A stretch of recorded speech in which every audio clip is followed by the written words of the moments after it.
Soul Television, Omunnyo.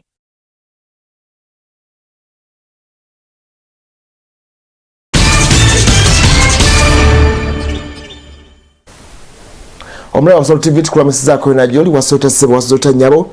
eddakiika ziri 2 ezakata ku ssaawa 12 ez'okumakya olwaleero Lwakutaano ennaku zomwe ziri 23 omwezi ogwokuna omwaka gwa 2021 program Omunnyo Ku Makya nze Muhammad Wamala tugenda kutambula n'ensonga nnyingi olwaleero ezigenze maaso mu ggwanga erya Uganda oba ebikyagenda maaso mu ggwanga erya Uganda bingiko tugenda byogerako tulabe wagituyinza okuba nga tubiggusa Parliament y'eggwanga ekyalimu ensonga nnyingi zigenda maaso okwewunyisa enteekateeka gye baliko nga bafundikira ekisanja ekya Parliament y'e10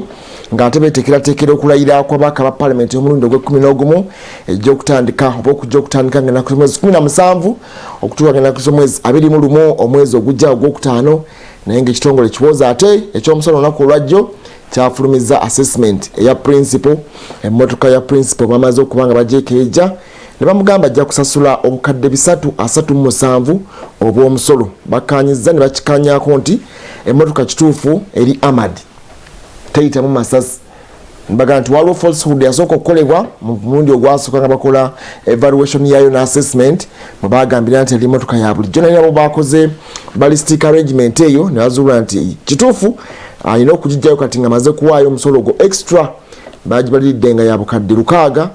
mu mitwalo nga 16 ejja $, n'ensimbi ezigwamu bw'ozigattagattamu bwe bukadde 600 bweri wathi naye ekyo kiraga nti asasule omusolo ogwo ogw'obukadde 337 nga tena bagikwatako okugijjayo kati awo ebbaluwa ebagiwandiikidde munnamateeka we Anthony Wameri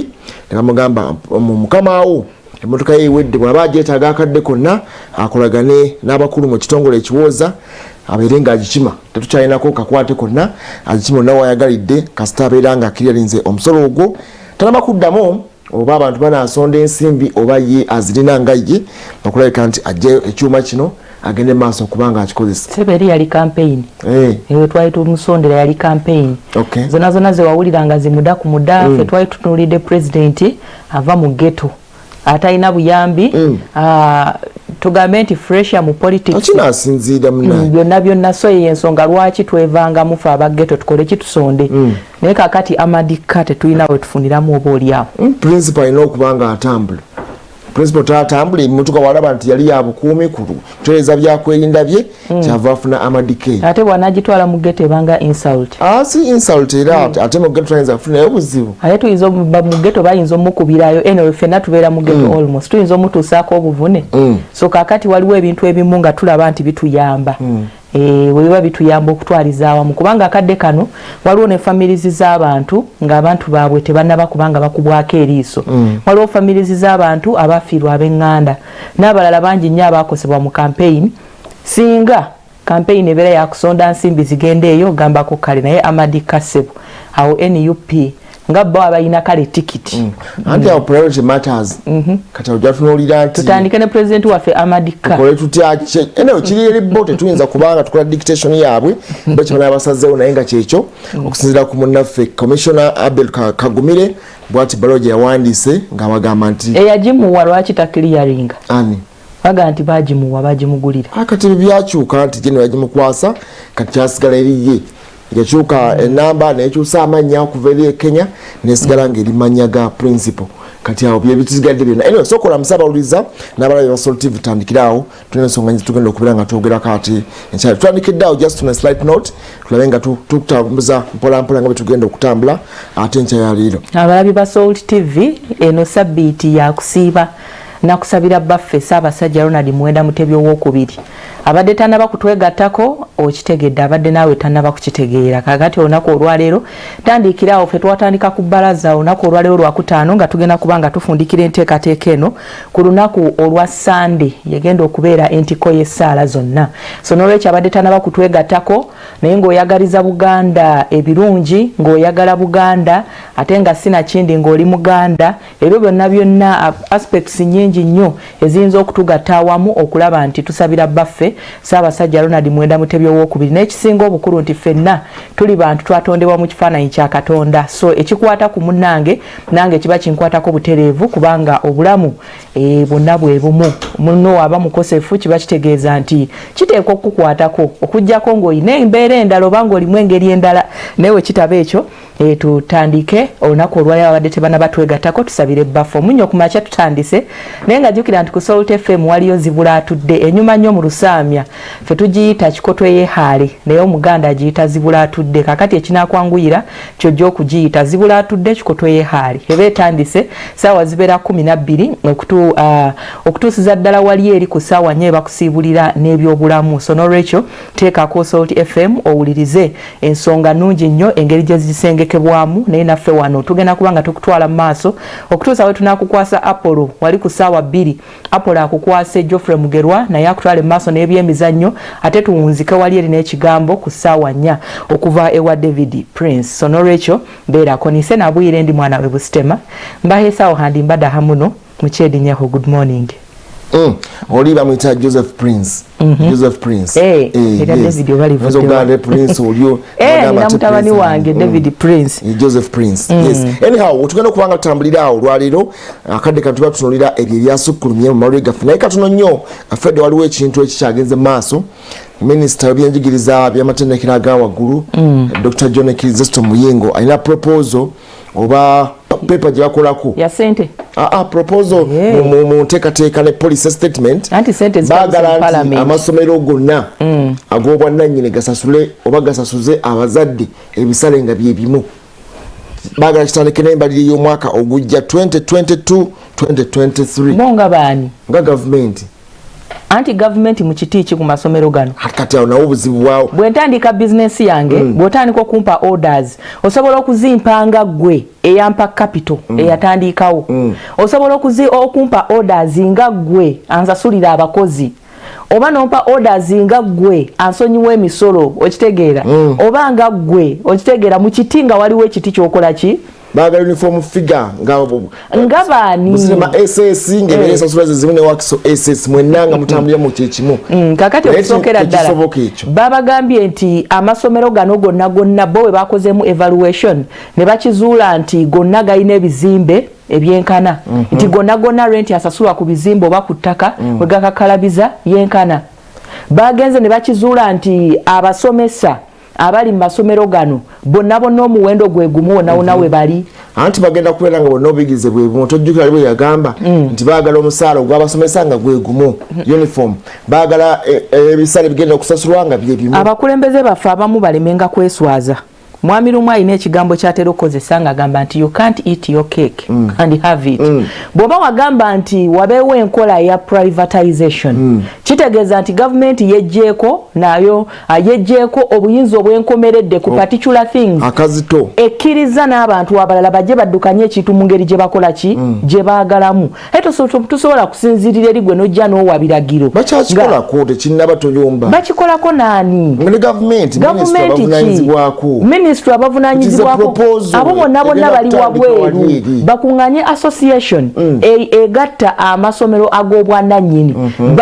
babawe endowooza bababuulire obuzibu bwe bayitamu amasomero ge boogerako akadde kano galina kye bayita amabanja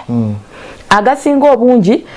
gakyalina mu process ya recruiting abasomesa abasinga obungi bakola ki bagenda gakya strugglinga kulaba nga gamitinga bills ziri eri zonna ze bababinikako during COVID-19 amasomero gakyabonaabona nakusikiriza abaana kukomawo bafune kasente ate nga baddamu ebyo naye ate ne minisita kyalina okusooka okumanya nti Uganda eri free market economy mpozi nga mugamba nti tugenze mu monopole oba duopole naye nga bwe tukyali mu free market economy nti free entry and free exit omuntu abeeramu survive for the fittest bw'osobola ng'okompitinga ng'osigala mu business bwekikulima ng'okivaamu kitegeeza nti abantu bano cost yaabwe n'omuntu petty cash gwakozesa okulaninga essomero liri ayawukana owebusitema ayinza obbeera nga cost of living eye yanjawulo eyaffe eri high neye Kampala eri tolaba kati awo kati toyinza kugamba webusitema wefeze ezimu n'owe Kampala omuntu ajja kugamba nti facility y'amasannyalaze amazzi utilities zonna basasula bills ezenjawulo telefoni okujjako nga tupapye nga bagamba nti emisolo gyonna gijiddwako ku masomero gano therefore abaana bakole ki n'obukwakkulizo bungi naye bwekibanga yo gavumenti esigala eyagalazaayo olaba waneeno yalemerera okusasula emisolo negamba bugambi tubongeddeyo kaseera ke mulina okusasuliramu n'ogamba nti ate bajje ku masomero so kakati gavumenti kindly abakulembeze baffe abamu bagala okuba bize bagala okuvaayo okutulungamya ku bitongole institutions ze bakulembera naye ate tebasooka kunoonyereza kimala omanyi waliwo statement gyokola mu lujjudde n'ekuweebuula n'oseka n'okuseka amasomero agasinga obungi ssebo waliwo ag'obwannannyini kati ag'obwannannyini katuga grouping kubanga yalowooza gegamu ayagala kibeere nga naga gavumenti gonna agakyalina okusasula bonna kati ntisala ebisasula mu masomero gonna nga tewakyali kyakwekwasa mwana butasoma bw'ogenda ebusitema zeezo bw'ogenda ekampala zeezo kabalole zeezo nga bataddewo uniform aga gavumenti bagawa sente meka ate zituuka omwana bamuwa omutwalo ezituuka ddi capitation grant olusinga ttaamu eweddeko kakati zino ennaku zonna aba abadde akozesa ki mubeera mwewuula ne babasasula ne muddamu okusasula amasomero ga private abebijanjalo kawunga bawa oluvannyuma nga ttaamu eweddeko minisita alina okumanya nti okusookera ddala amasomero gano ag'obwannannyini galimu ebiti gonna tetugamba nti private gali mu kutya yeemu waliwo amasomero ag'obwannannyini nga buvunaanyizibwa bwa community ku kyalo abantu abali awo bebeesonda ne bateekawo kakati ekibiina ekisooka ekyokubiri ne basasula abasomesa ne bekwatakwata abaana ne basobola okukola ki okulya ago nago gyegali nga ga bwannannyini ne wabaawo amasomero ag'obwannannyini nga bannyinigo bambi bafuba okulaba nti bakola ki bagayimirizaawo naye ng'embeera bwetyo teri amukwatirako naye nga gano gonna ge twogerako gasasula emisolo then minisita ayinza okuba nga abadde alowooza ku gali eri gye bagenda okuvayo bagambe nti buli muntu kakati tusazeewo omwana owa olevo asasula emitwalo 800 naye nze mbadde nga ndaba ebiseera byonna ebibuzo nga bikomyewo gavumenti ng'egamba amasomero tegayongezenga fiizi nga tegatwebuuzizaako nsonga kyegenda maaso okubanga balinyisa ebisale naye ogenda okutuukayo nga buli omu yaddiimudde nga bw'ayagala kuba eriyo amasomero traditional schools ogamanya ago kabaga nti ago tugavunaanyizibwako olina okututegeeza wandiika officially owandikire PS mwami Kakooza omugambe twetaaga okwongeza ensimbi olw'obwetaavu buno bakole approval olyoke ogende maaso obanga amasomero agaabwe kale tugambe ag'obwannannyini ge baalinyamuko ekigere nga balinayo ko omugabo gabalema okukontrolinga kati olwo bajje bakontrolinge gano gennyini getuyinza okugamba nti gali mikono gy'aba individuals baga nti mwe mwali obuzibu mmwe omwali enkola eya bonna basomaga minisita agenda kuleeta wano obuzibu abantu bagenda kweyiwa mu makooti tubaliyirira ensimbi ezitali ntono kweno budget eyeekanamye yandibadde abyesonyiwa ate ekyo kiriko ki gavumenti bwevaayo baani abo abasetinga standard eya fiizi omuwendo gw'olina ogw'abasomesa ku somero lyo gwe lya private si gwe gwange ne Kagama alina babe kakati tusobola kutuula noga nti gwe obadde osasuza abaana obukadde 2.5 nze ndi mukazi wa Kisamba asasuza emitwalo 15 kati ate nga Kagame ye abasasuza mitwalo 3 tojja kujja oŋŋambe nti kakati tugenzo kizuula nti bwe tugattagattamu basasule emitwalo 5 abe wange tebagisobola monna mukole average tebazisobola bagate ate tukole average bw'otunuulira n'ebikozesebwa mu masomero gano wadde ga bwannannyini byawukana waliwo amasomero g'obwannannyini nga kyenkana gali mu mbeera eyagamu ng'aga gavumenti nga bwe gali kakati ne wabeerawo amasomero ag'obwannannyini ku Mande kale tugeze buli ku makya banywa mata ku lunch time awo ne babawa ku chai omukalu ne balyoka balya emmere ndowooza olaba dda yateeyo omuceere matooke biki bajja bakyusakyusa kakati ate nze eryange nsobola kawunga na bijanjaalo kakati oli abadde aliisa ku baana balanced diet n'abawa ne ku bibala togenda kumugamba nti abaana balete emitwalo 3 kunze kubanga abazadde tulina bingi nnyo bye tukonsideringa nga tutwala abaana mu masomero endya ensula okusoma ne kulyoka kuddako structure nazo oluusi bazitunuulira ebizimbe bifaanana bitya byotwala ate ye bansula kiraasi mwe musomera mwennyini ibyo ebyensoma ebyensoma mulimu kiraasi library ndaba nga bagenda bawa liwe okulabika nti omusomesa ne management y'essomero ejja gamba nti twongezza library fee twongezza dormitory fee kati enaakusabe nga fees ezimu naye nga okifiiringira mu bino other cost amenities zogenda okubeera nga ayongeddemu masiki eberenge egula mutwalo ebiri naye anyhow ekyali propose ya ministry ategenda kukola babireke bafuuke bize bakole ku birala bagira batetenkanya okulabagana amasomero abaana be bazize waka bamakingiremu ebigezo ebyakamaliriza eby'abacandidates abaana baneno bagenda survivinga batya n'akantu akatono ke baali boogeddeko ak'okumonitoringa school clinics obulwaliro ku masomero we balina okujjanjabira abaana ako kaabalema ne baleeta simanyi mufune ebisaawe abaana bazanye ebyo ne bigaana ate muleete ennimiro abaana basobole okulima nabyo bigaana kakati ate oli awo obuuse nti simanyi basasule ssente zezimu nga baani tukyatereza lowa secondary curriculum minisita wepimapimangamu nga tonabaku anyhow onayombye buyombi naye badde mbabuulira mazima tekisoboka ensonga ya Nyakaisiki yakomyewo olunaku lwajjo Nyakaisiki omukyalo oyo wa Uganda Land Commission yakomye mu parliament y'eggwanga olunaku lwajjo yagamba abantu omusanvu namugamba okuliyira ye amanyiko omu yekka yaliwa waliwo gwe yagambye yo gwe bamanyi gwe ateekeddwa okubeera nga wa ensi yazigaana abendeeba ne munaffe medad kiconco owerusanja yagambye abo tabamanyi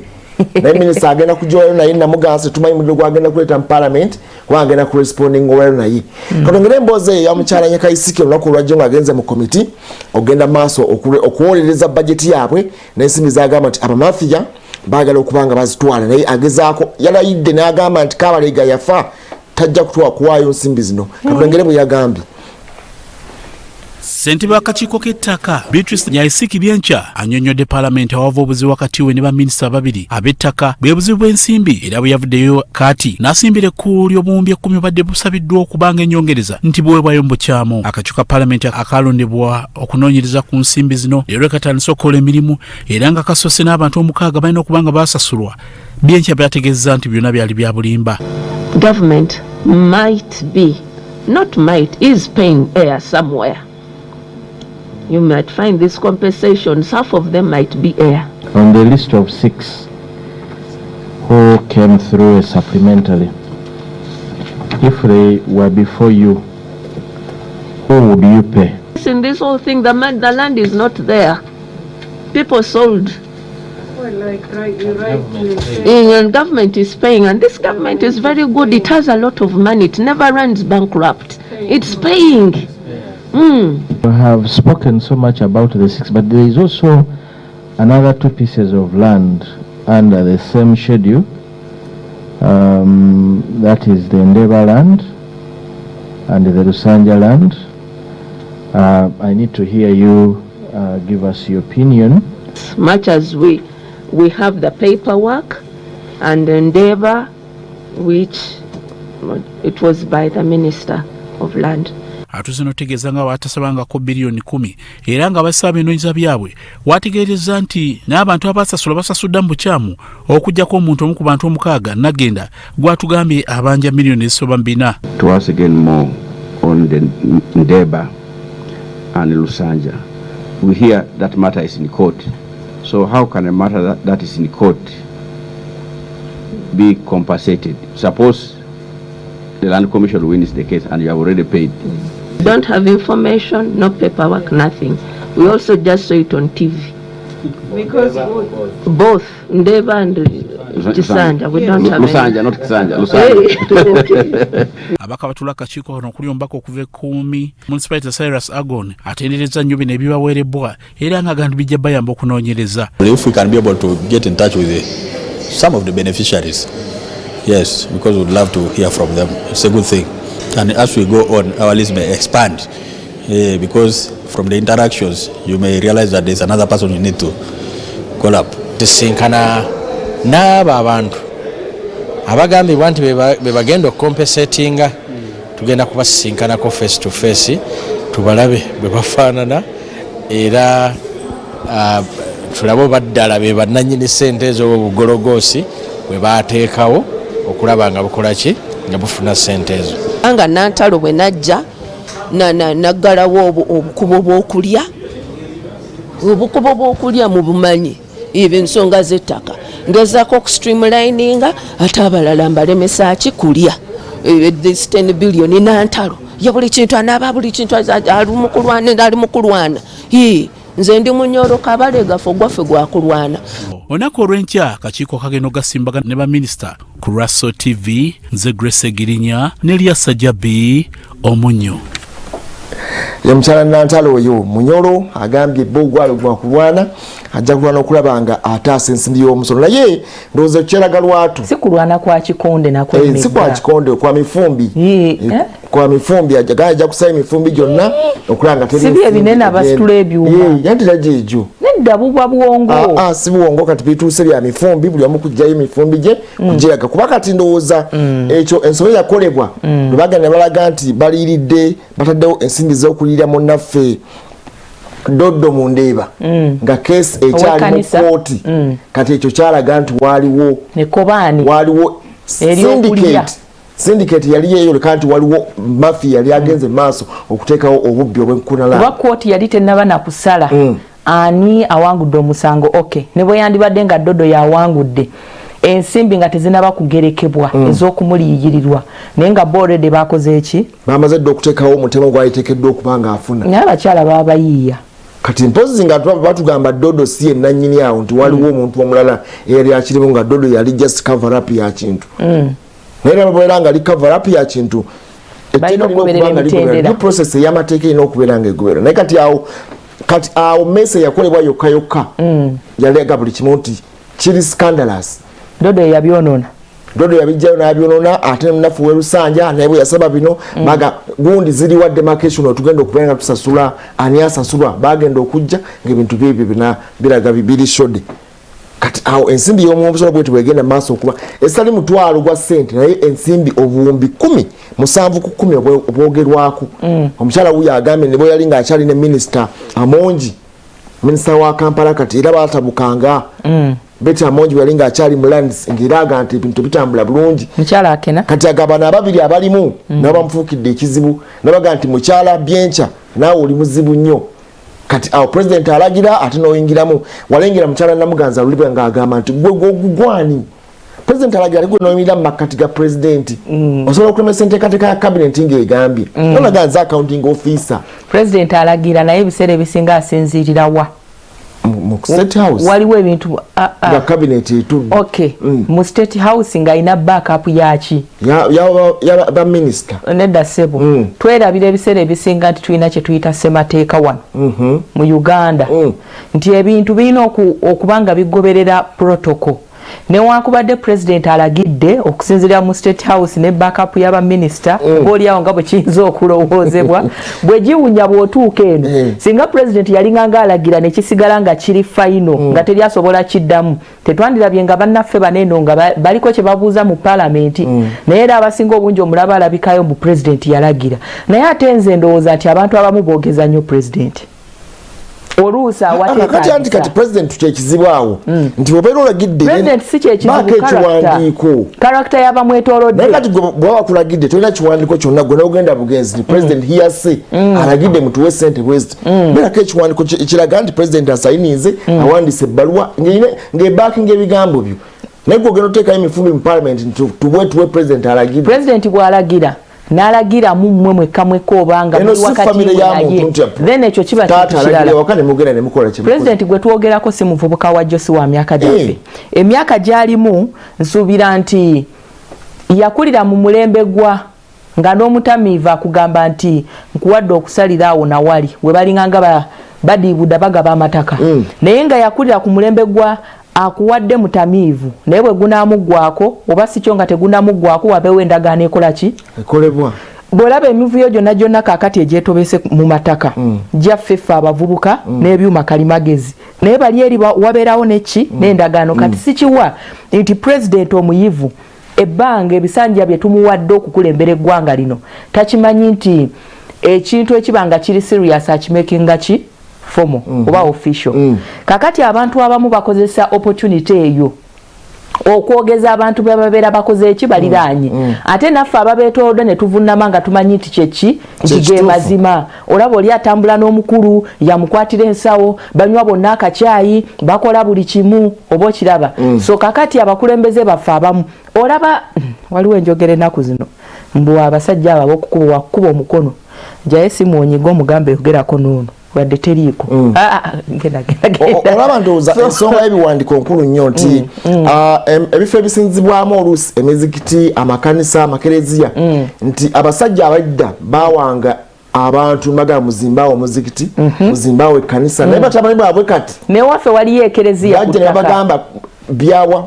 ebiwandiiko biba bibabawanga babawano yitawali balako fuuti nga olukujjukujju lwaffe n'obuwumbatuutu bwe tulinaffe abavubuka tetumanyi ku respectinga bintu bya nkizo kati gw'olabira ddala nti ekkanisa eno westage oba oli awo eveewo okubeewo ki amaduuka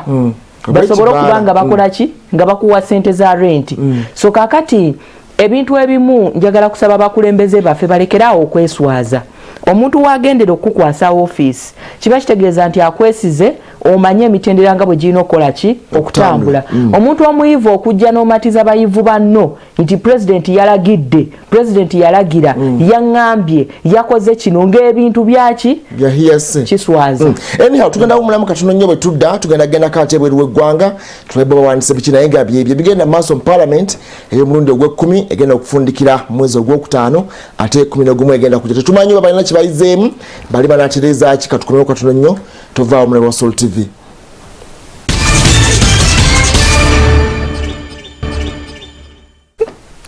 Yes, tukulisa mukuma makoma Soul TV tuchagana maaso Omunnyo Ku Makya tuba tutambula bulungi nnyo ensonga zoya za mawulire n'okumanya current affairs bitambula bitya wano bitambula bitya wali eri n'okwongera okusaako face empya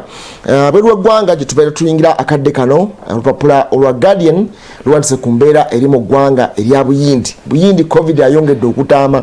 basigazzayo just kawuzi kokka ebitanda ebya ICU okubaggwako wetwogera bali ku 99%. Kitegeeza nti abantu abasinga bafudde olw'okuba nga tebalina mukka gwa oxygen gubayambako kussa olunaku olwajja olwokaloka bafunye cases emitwalo 31,435 ye record ekyasinze mu nsi yonna lwetwamanyanga bafunanga olwenda bafunanga olukaaga bafunanga bameka na new cases abantu abakwatiddwa covid-19 mu ggwanga erya Buyindi okubeera nga bali mitwalo 31,435 kinene nnyo era embeera gye balimu ekyali nzibu nnyo mu ggwanga erya Buyindi sofa balina obukadde 16 obw'abalwadde ba covid-19 campaign bazisazizaamu oba zikyatambula campaign zikyagenda mu maaso wali mu kitundu ekya Bengal ate omukulembeze waabwe yakola ebyo bannange anti babaninze eno ebitundu era byamala okulonda naye ate wali eri mu Bengal balina okulonda ababaka ba parliament naye ng'ate ne munaffe Narendra Modi ow'ekibiina ekisinga obunene ekiri mu buyinza asibwamu nnyo ekitiibwa alabika nga ebintu abikutte mu ngeri yagaddibengali naye nga obuzibu bweyongedde nnyo akawuzi ke basigazza kali kamu kokka ensi yonna bagikubidde omulanga buli alina kyasobola okubanga abawa abayambe otherwise ate kigenda kyagootanyiza nnyo enteekateeka endala kubanga serum nga institute ekola AstraZeneca eri mu Buyindi kati bakyalina gundi yonna kadagala ke bafulumya bweru balina kusooka kuyamba buyambi Buyindi erabike nga etereera kubanga yo ekikubye covid abakubye okusingira ddala bwe yakubye ensi yonna America yandibadde ebaddiramu kubanga bo bagamba nti balina obusobozi oba oliawo bwandikoze vaccines zino naye ebimu ku bikozesebwa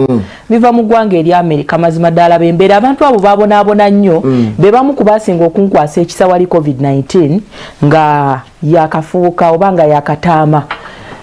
endya ensula kwegamba nga ebintu byabwe byakwetetenkanya omuntu watuukira okulya mu kasasiro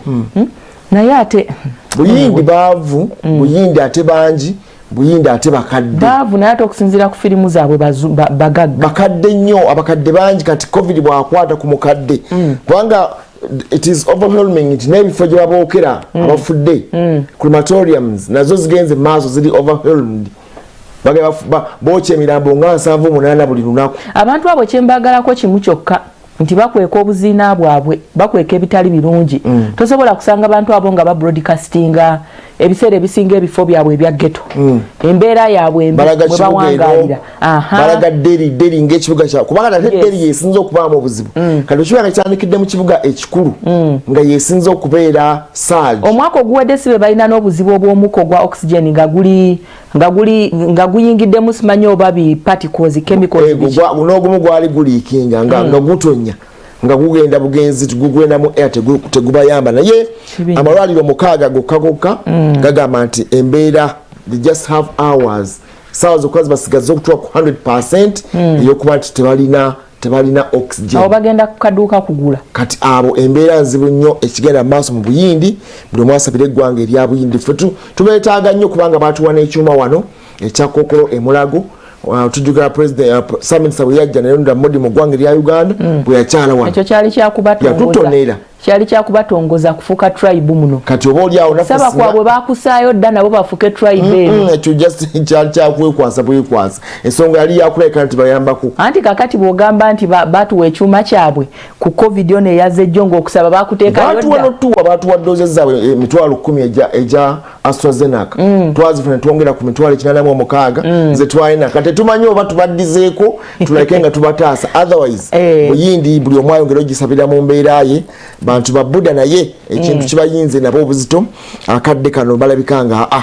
kitabuse okwongereza ku ddagala ly'ogambye nti oba oliawo bannaffe bano baatuwa oba ne lye bagenda mu maaso okubanga bawa amawanga ag'enjawulo waneeno African Union egenze mu maaso n'okusaba amawanga agabadde gateekateeka okusaanyaawo erimu ku ddagala erigema ekirwadde kya covid-19 jjukira twatandika n'eggwanga erya Malawi lyavayo ne litegeeza nga bwe waaliwo doozi z'eddagala ezaali ziyiseeko ennaku tuba tuli awo ne South Sudan nayo neevaayo n'egamba twagenza okukizuula nga doozi emitwalo 6 mirambirira nga ziri expired kakati omukago ogwa African Union guvuddeyo ne gusaba abantu abali mu mawanga ago wammanga tubadde tumanyiiko 2 naye kakati bagamba nti Ghana awamu ne Sierra Leone nabo beegasseeko ku nsonga y'eddagala linene eriri expired kati bavuddeyo ne beewozaako aba Africa Centers for Disease Control bavuddeyo ne beewozaako nga bagamba nti eddagala lineeno lisobola okukozesebwa okusinga ku budde oba oliawo obuteekebwawo okusinga ku budde obuteekebwawo nti erimu lisobola n'okugendera ddala okumala emyezi 36 okuva ku lunaku lwe babeera balikoleddeko emyaka 3 36 months myaka 3 ndowooza kye batayongeddeeko depending on storage kubanga yetwogera ku ddagala naye kakati yenzibu mu mugundi mu covid-19 ono kuba tulaba nti cold chain entereka yaalyo yesinga okuviirako obuzibu buno ne baga nti kitulemeredde kuba olaba nti amawanga agasinga kyemusaba muteekedde okubeera nga mukisobola kati mu ggwanga erya Uganda bw'otunuulira Pfizer ne Johnson ate ye yeetaaga oba ziri ennene gundi temperature eri ku 0% ate nga tetuyina wano kati nga tusobola naye kati buno bwe tuyina cold chain osobola n'okuteeka mu kana akantu buno obugundi obutembeya ice ne musaamu ice ne mulitambuza naye liri eryetaaga freeze ennene ezo okubeera nga bagulawo n'omuka ne gunyooka tulisobola kati no bannaffe bano bagamba nti okusinziira ku kunoonyereza kwe bakoze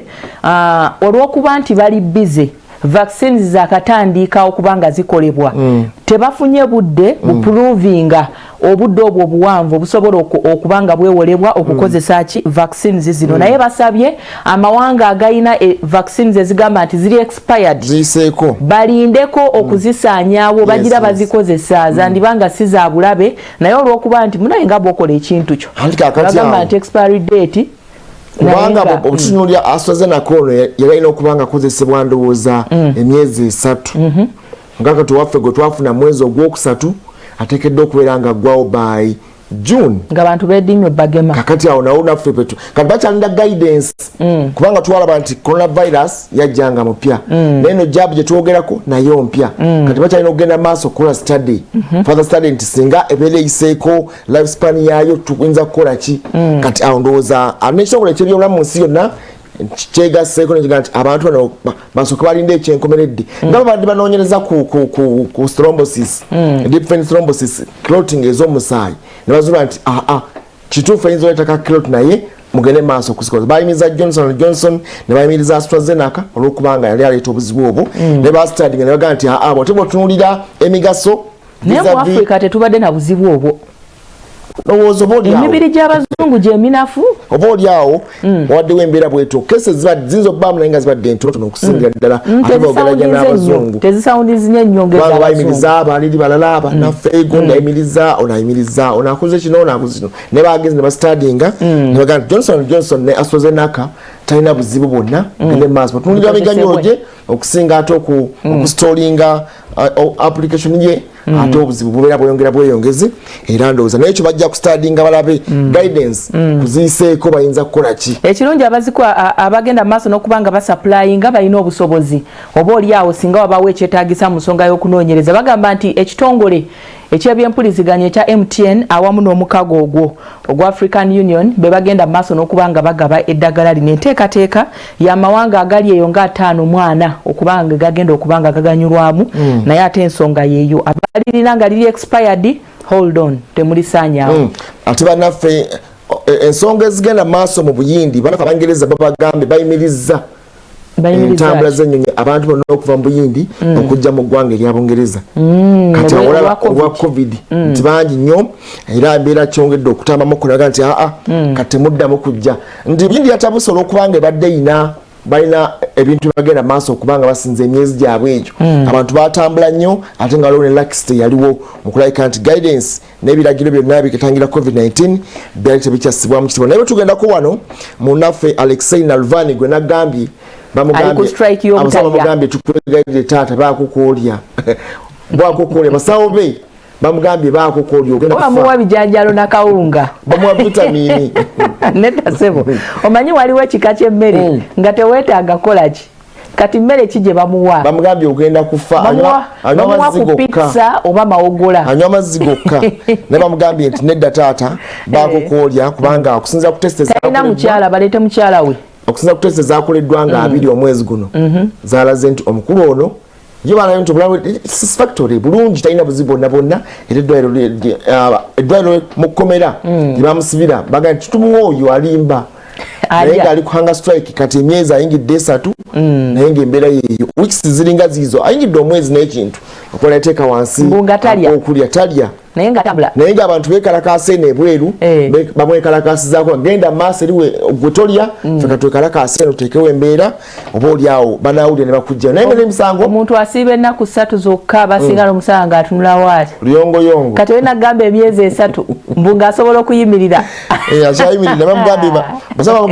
basabye bamukkirize abasawo bajje bo bamukoleko examination yonna omubiri gwonna bagwekebejje naye bamugambye alye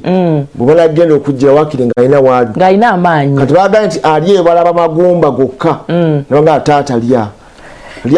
bamuleetere famire ye mukyala we oba abaana oba maama we be bamu ku bantu abayinza oba oliawo okumusikiriza okulya naye abalala katubasabira amawulire ag'ennaku gava mu ggwanga erya Nigeria ennaku 2 eziyise waliyo okuwambibwa abaana okuva mu yunivasite emu ey'obwannannyini wali mu bitundu by'e Katuna naye ate wetwogerera kaakano waliwo obulumbaganyo obwakoleddwa si Katuna